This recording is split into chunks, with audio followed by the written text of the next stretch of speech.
Welcome to Let's See a Movie. This show is dedicated to the car ride to and from the movie theater, the anticipation of stories that are about to be told, and the reactions immediately thereafter.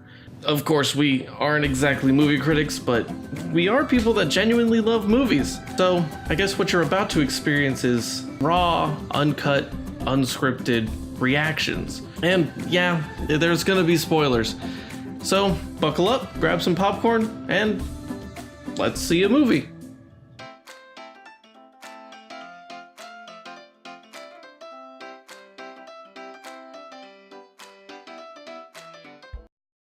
So tonight we're going to be seeing Blade Runner 2024. No, 49. 2049. Either one. And so this is a sequel. And before seeing the movie, we should have seen the previous movie, which we didn't see, but we're going to have a quick summary of the previous movie as read by Sarah. Alright. In the futuristic year of 2019, Los Angeles has become a dark and depressing metropolis, filled with urban decay. Rick Deckard, an ex-cop, is a Blade Runner. Blade Runners are people assigned to assassinate replicants. No, assassinate. Sorry, I said assimilate. Assassinate replicants. Sorry. Two different things. It went dark on me just as I was reading it. Assassinate replicants. The replicants are androids that look like real people. No, that's it. That's the line. Okay, they look like real people. When 4 replicants commit a bloody mutiny on the off-world colony, Decker is called out of retirement to track down the androids. As he tracks the replicants, eliminating them one by one, he soon comes across another replicant, Rachel, who evokes human emotions, despite the fact that she is a replicant herself. This is a really bad summary. I should have read this first. Because it literally says, comes across another replicant who is in fact a replicant herself. So, yeah. Meets Rachel. As Decker closes in on the leader of the replicant group, his true hatred toward artificial intelligence makes him question his own identity in this future world, including what's human and what's not human. So I read the longer one the other day, and I knew enough about it because I did watch parts of it with Dad, and it's been 30 years of growing up. It's a movie my dad likes and everything. So yeah, like the whole thing is he's tracking down these 4 bad guys. He meets Rachel, who's like the assistant of the boss of who owns them or who works for them or who they work for. I think it's that. No, it's the one who made them. Okay. So she's the assistant of the guy who made them, and they realize, oh, she's a replicant, and she goes, no, I'm not. I have all these memories. Look at all these memories I have. Yeah. Well, it turns out they are the memories of the maker's niece that he implanted into her as a way to test, like, if they could fool the Voight Kemp machine, which is mentioned in Archer, and that's how I knew. I looked it up after that because I was like, wait a minute, what is that? And that was from Blade Runner. It was this test that they used on replicants to prove that they're replicants and who's human and everything. Okay. And she almost fools it. Like, it takes really long to finally prove that she isn't real and everything. Well, Deckard falls in love with her, and at the end of the first movie, they go off together after he tracks down all the other ones. But the one at the end saves him and everything, and kind of makes him like, you could have let me die, because he was hanging off a building and everything. He's like, you could have let me die, why didn't you? But he was also dying, because apparently they have like a time limit, and that was why they were coming back to Earth to find their maker, to make him give them more life and everything. That was the whole thing, because they all feel human and everything. They don't want to die. Why do they have to die? They feel just as human as anybody else. Yeah. So yeah, that was the whole thing. Like, I really wish we had time to watch the first one, because it's got the main bad guy has got like a very profound monologue at the end that everybody talks about. It's the Tears in the Rain monologue. I don't know if you've ever heard that one. No. Or anybody mentioned it about. Like, it's spoofed a lot. Let's see if I can find the thing again. So basically, I'm gathering. Okay, so first off, obviously, future. Yes. Secondly, we have robots. We have robots. Yes. Robots are replicants. Yeah. Or what, replicants? Not replicants. Replicants. Replicants. Yeah. Replicants bad? No, they're used for dangerous jobs. Okay. So they're on off-world, like, mining kind of things and stuff like that. Okay, so they do all the crap that nobody Yeah, but they have a time limit that they're supposed to live for, and if they go rogue and run off and everything, they send Blade Runners to go kill them.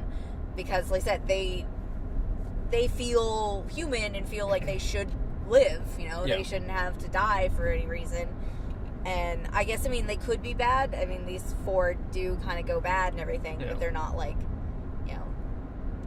no better or worse than humans and everything, which is kind of like the whole thing, like, who's human, who's not, what.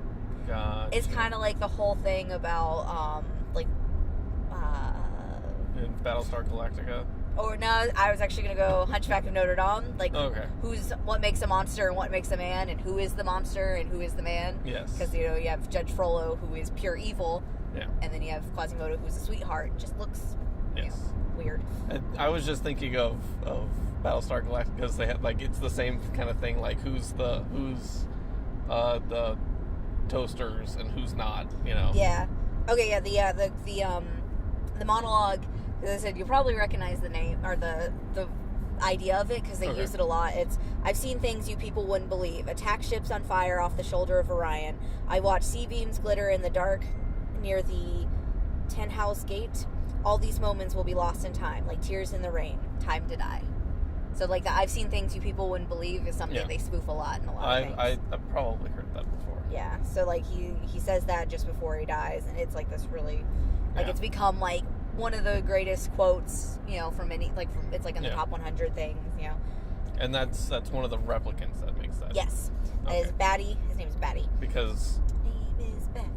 I know, as far as this movie goes, I know that what's-his-name is still alive. Yes. Harrison Ford is Deckard. Yeah, He is alive. Rick Deckard, I think it was what it said. Yeah. That's Batty, who is a actor. He's a character actor, like Margot Martindale. But he's one of those, he's like all in tons of things, and you're like, oh, it's that guy. And then, I think he's like, he's got, whoop. Oh, nope. And I just skipped over the page. Yeah, he's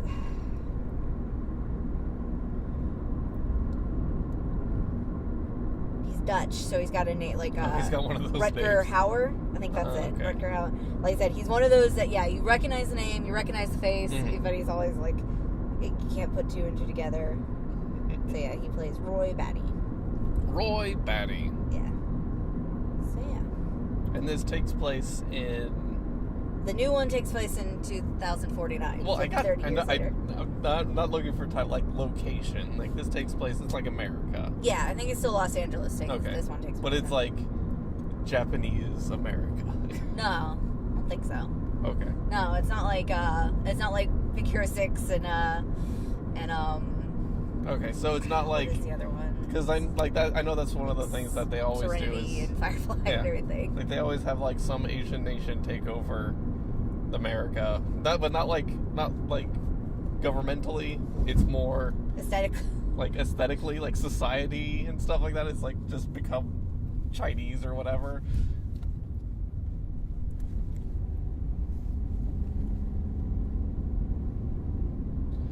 Well, we're here at the theater. Well, we're pulling into the theater right now. So we are going to get in, and we are going to watch the movie, and we will come back, and we will see what's all Two people that have no idea what they're talking about go to see a movie. Yay. Yes. Let's go see a movie. Let's go see a movie. Let's see a movie. What did I call this?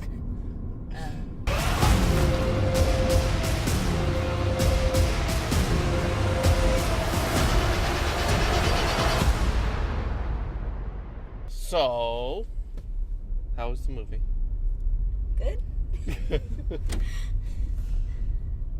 So coming out of Blade Runner, I wanted to say David Blaine because I was thinking of David Boreanaz, not David Batista. David Batista. I think that's how you pronounce his name.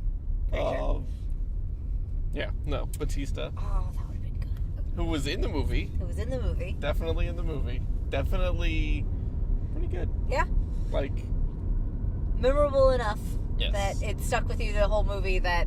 Is that Dave Bautista? I'm pretty sure that's Dave Bautista. Like, the whole time. Was that Dave Bautista? Like, I know there's a fight scene going on right now, but was that Dave Bautista?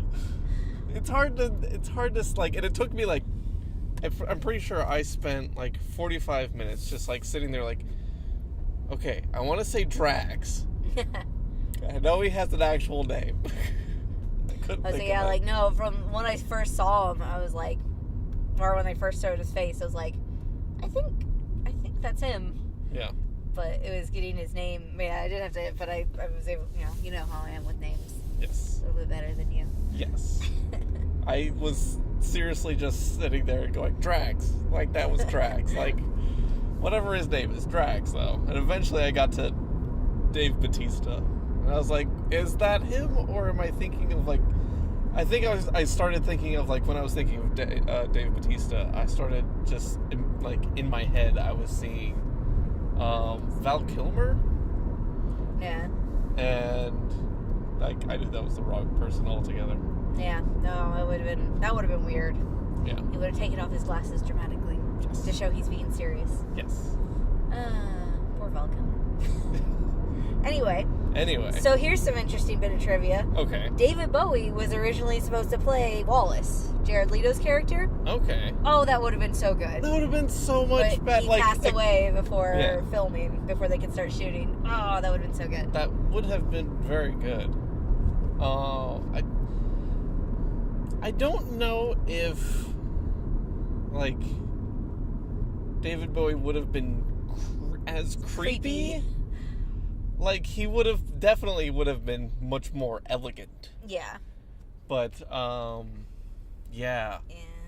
That's the thing, like, Jared Leto wasn't terrible, because I guess they were going for super creepy. Yes. But, again, it was just like, oh, man, I feel like you're trying too hard. You won an Oscar, and now you think you gotta be this method actor, creepy guy. Yeah. I mean, it wasn't Joker creepy. No. It was this I'm kind glad of... it wasn't Joker Yeah, creepy. oh my gosh, I would have been like, no! Luckily, he was only in 2 scenes. Yeah. So it wasn't, but still, horrifying with scene. him, and I don't want to, like, be ableist or whatever, but, like, with him being blind, I think that added, like 3 levels of creepiness to Just him. because how he was touching. Because, yeah, like, he had to, like, he has to touch things, and, like he move, like, way he moves his head around and everything, that just made him so creepy. And, like, you could really, like, the way he portrayed his character was very, like, you could tell he was that maniacal megalomaniac. Menacing. Yeah, like how he was constantly watching Love with the weird rock thingies that, Yeah. like, I guess transmitted to, like, his so, eyes. even when he was checking out the new replicant, he was watching her, making sure she was responding how... Or wasn't responding? Yeah, basically. So she was saying, even though she was crying, she was, oh yeah, I guess we should say spoilers, just in case. I'm going to put a thing at the beginning that says spoilers. Alright, yeah, okay. But I was thinking about that. I've never really cared not really I just don't really care about Ryan Gosling. I feel a little different now. He was very good. He was very good. I enjoyed him a lot. I liked, because I don't know, like, I never saw The Notebook, so, because I'm not, that's a completely different, well, that's the thing, like, I always just pictured him as that. Yeah. And so I was just like, no, I don't care. But then, it's actually the Papyrus skit in SNL that started to change my mind, because he kind of had that same brooding, like, like, nothing, huge emotional outburst thing that, like, he did as Kay here, like, when he found out about the memory and everything. And, yeah, I enjoyed it a lot more than I thought. It was a little longer than I hoped it would be. Oh, yeah. There were some parts that drug a little. Do you know what the runtime is for it? 2 hours and 44 minutes. Okay, because it definitely felt like a 3-hour movie. Yeah. So yeah, understandably so. That was a bit much. Yeah. A little bit much. I think what didn't, and this is one thing I want to talk about, is I don't think it helped the pacing, but it helped the feel of the movie, was the music. Oh, yeah. The music was good. It was very, very good. There was a lot of nothing. There was a lot of dead air, which kind of, like, it made things kind of drag on a little bit longer, but it made it feel more intense. Yeah. Oh, yeah. Like, that was the whole thing I was talking about before with the noise. Yeah. Like, there would be music on top of atmospheric noise and, like, the background advertisements and everything. Yeah. And it was just, like, chaotic and, like, overwhelming at times when he was in the city. But then when he escapes, or when he's out somewhere else, it's just, like, dead silent as he's walking around. And, like, it helped kind of build the whole thing. Like, okay, yeah, we're in a crazy spot right now. But then, it's very flat and quiet. And, like, when he was in, Las Vegas or whatever it's called there. I'm pretty sure it was, let's just call it Las Vegas. Yeah, it was, like, it looked like the Strip, and there was giant buildings everywhere and giant statues. And like, in the lounge area, like, the projection was Elvis and Showgirls and everything. And, I mean, there's gambling he's talking about. Like, they come to gamble, lose money, win money, drink. Yeah, so that's Vegas. Philandering. But yeah, like, the intensity of, like, just, it was, in some parts of it, it was just noise. It was just, like, a wall of noise that would hit you. But it really, like, as simple as it was, like, it really kind of tied it all together. Yeah. In a way. Do you think, I was thinking about this after they said who the child was, do you think she actually had that immune disease or whatever? Or is that just an excuse to hide her away so people didn't know her or know about her? I get the feeling that it was an excuse to hide her away. Yeah. So that's the thing, because it could have been that, or it could have been because she was a replicant, possible human. They still never said if Decker was a replicant or not, but there was that moment, like, he was talking, like, when Wallace was talking to him, he says something kind of fishy that was like, if you're, like, I can't remember what he said, but it was essentially like, if you're real or not. Yeah. Like, never once admitted, like, or said, like, yeah, you're a human, you're a replicant. But yeah, like, it could have been, that's why I started to think about it after that. I was like, okay, is it because she's a human replicant hybrid that she might have issues? Like, there might have been, some sort of immune disease that she developed or was born with? Yeah. Or is it just an excuse to hide her out in some place and, like, so people couldn't get close to her? Because, I mean, they could come see, she didn't have visitors, but people could come in there. Yep. But they didn't, and so, like, nobody knew her that well. Like, oh, this, like, she worked for the guy that was looking for her, and he had no idea, and he, should never, because he had no reason to go look for her and wonder, like, oh, she's sick, she can't come out of her bubble, she stays there, she does my work, okay, the end. So I was like, that's pretty brilliant if that was the plan. Yeah.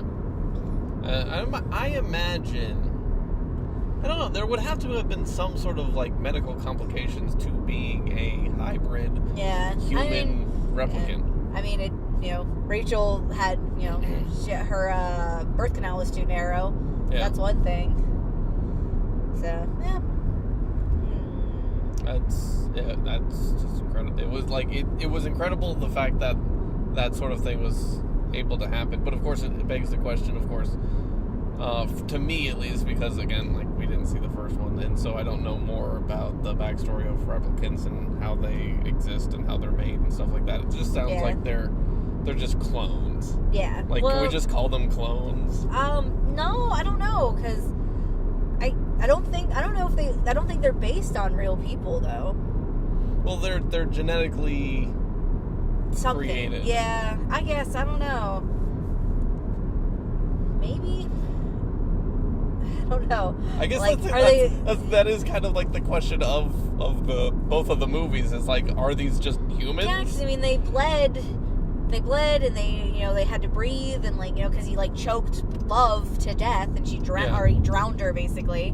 So they do everything a human has, they just aren't born, they're made. Yeah. So I guess, I don't know, because even the clones usually, like, I mean, thinking of Star Wars, they grew up, so, I don't know. mean, they always call them androids or replicants, but yeah, like, what part of them, like, Rachel had bones. Yeah. So, yeah, what are they? Like, what is the technical term for them? Like, what part of them is robotic? Yeah, and it didn't look like, in Rachel's remains, it didn't look like there was, like, anything inorganic. Yeah. Which, to be an android, you need to be, you need to have, like, parts. Yeah. I guess. I don't know how to describe it. And I think about it now, it's like, wow, yeah. Like, 'cause, I mean, when he got stabbed, when Kay, Joe, whatever you want to call him, he's coughing up blood. Yeah. He's, they're having all full human... They're having the same reactions and everything, so it's like... Well, I'm pretty sure it's clear that they don't feel pain. I guess not, or at least not as intense. Yeah, they not can as intense. Shut it down. Because, I mean, he was able to somehow swim up behind her after getting stabbed. He swam fast. And he swam fast, like under the water, like Jaws, and came up after her, which was kind of awesome. That was awesome. Yeah. That was pretty cool. And I was fully expecting him to actually kill Decker in the end.